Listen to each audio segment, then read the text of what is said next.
বন্ধুরা, welcome back magic ম্যাথে। আমি প্রিয়াঙ্কা আবারও চলে এলাম তোমাদের চ্যাপ্টার অনুযায়ী অঙ্কগুলো করিয়ে দিতে।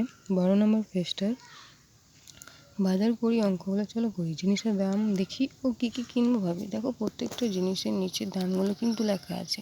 তোমাদের নিজের বইটা তুমি লক্ষ্য করো, দেখো প্রত্যেকটা জিনিসের নিচে নিচে দামগুলো লেখা আছে। ঠিক আছে, যে কোনটার কত দাম সে হিসেবে লেখা আছে। তাহলে দেখো, চলো কী আছে। প্রথম অঙ্কটা করি। সৌমেন একটি খাতা, একটি টুপি, একটি পেন্সিল কিনলো। সৌমেন দোকানিকে 100 টাকা দিল। তাই দোকানি সৌমেনকে কত টাকা ফেরত দেবে? তাহলে চলো তাহলে দেখি। একটা খাতার দাম কত? দেখো 20 টাকা। দেখো আমি লিখেছি উপরে 20। তাহলে আবার দেখো, একটা টুপির দাম কত? 25 টাকা। আর একটা পেন্সিলের দাম কত? 3 টাকা। তাহলে হলো কত টাকা হলো? 47 টাকা। ঠিক আছে, তাহলে 100 থেকে 47 বিয়োগ করলে হয় 53। তাহলে দোকানি সৌমেনকে 53 টাকা ফেরত দিল। দেখো আমি বিয়োগটা এখানে করে দিয়েছি। ঠিক আছে, উপরে দেখো শূন্য আছে, নিচে 7 আছে। তার মানে 7টা হচ্ছে বড়, আর শূন্য কোনো মানে শূন্য থাকলে সেটাকে আমরা কী ধরবো? সব সময় 10 ধরবো। তাহলে 7 থেকে 10 গেলে কত হয়? 3 হয়। আবার দেখো এখানে 4 আছে, এখানে 10 ধরলাম আমি। তাহলে এটা 5 দেবো। তাহলে 5 থেকে 10 বিয়োগ করলে কত? 5 হয়। ঠিক এইভাবে বিয়োগটা করেছি। ঠিক আছে, তো চলো 2 নম্বর অঙ্কটা করি। কী লেখা আছে? দেখো 2 নম্বরটা, যে রেশমি এক জোড়া জুতো, একটি ছাতা ও 1 প্যাকেট বিস্কুট কিনলো। রেশমি মোট টাকার জিনিস কিনলো। তাহলে রেশমি কত টাকার জিনিস কিনলো? চলো দেখি।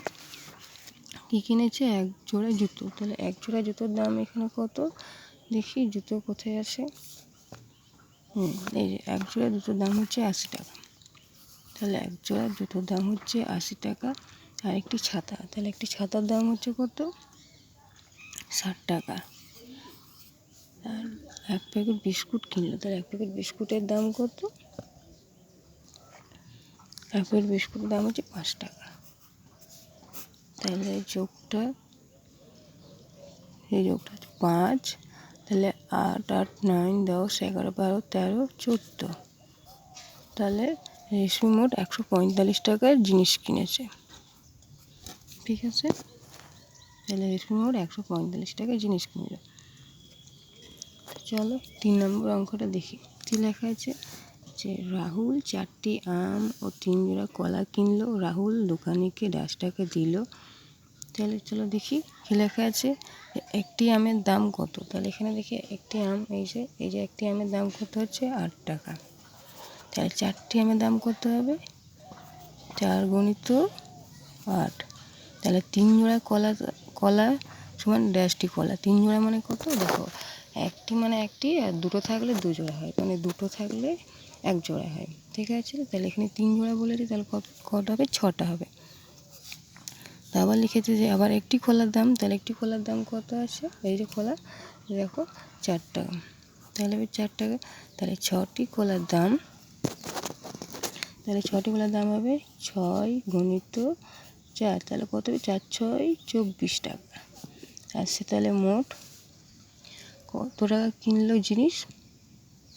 তাহলে হবে 24। আর ওদিকে আম কিনেছিল 4 8 32। তাহলে 32 আর 24 যোগ করলে কত হয়? 24 আর 32 যোগ করলে হয় 6, 56 টাকা। তাহলে সে 56 টাকার জিনিস কিনলো। ঠিক আছে, চলো চরের অঙ্কটা করি। কী লেখা আছে? প্রিয়া 5টি পেয়ারা ও 4টি কলা কিনলো।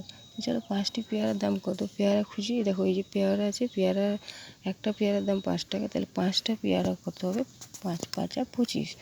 তাহলে 5 গুণিত 5 সমান হচ্ছে 25 টাকা। 4টে কলার দাম, তাহলে এখানে একটা কলার দাম কত হয়েছে? 4 টাকা। তাহলে 4টি কলার দাম হবে কত? 4 গুণিত 4 সমান হচ্ছে 16 টাকা। তাহলে 25 আর 16 যোগ করলে হয় 41। তোমরা যোগটা করে নেবে। ঠিক আছে, তাহলে প্রিয়া মোট 41 টাকার জিনিস কিনলো। ঠিক আছে, চলো এবার 5 নম্বর অঙ্কটা করে দিচ্ছি। তাহলে কী আছে? দেখো 5 নম্বর অঙ্কটা দেখো, যে 2টি জলের বোতলের দাম। তাহলে এখানে দেখো জলের বোতলের দাম কত লেখা আছে? 10 টাকা আছে, 10। তাহলে 2টি জলের বোতলের দাম কত হলে কী হবে? 2 গুণিত 10 সমান হচ্ছে 20 টাকা। 20 টাকা। তাহলে কী লেখা আছে, যে দুটি 1 লিটারের জল ভর্তি খাবার জলের বোতল কিনলো, সে দোকানিকে 50 টাকা নোট দিল। তাহলে কত সে টাকা ফেরত পাবে?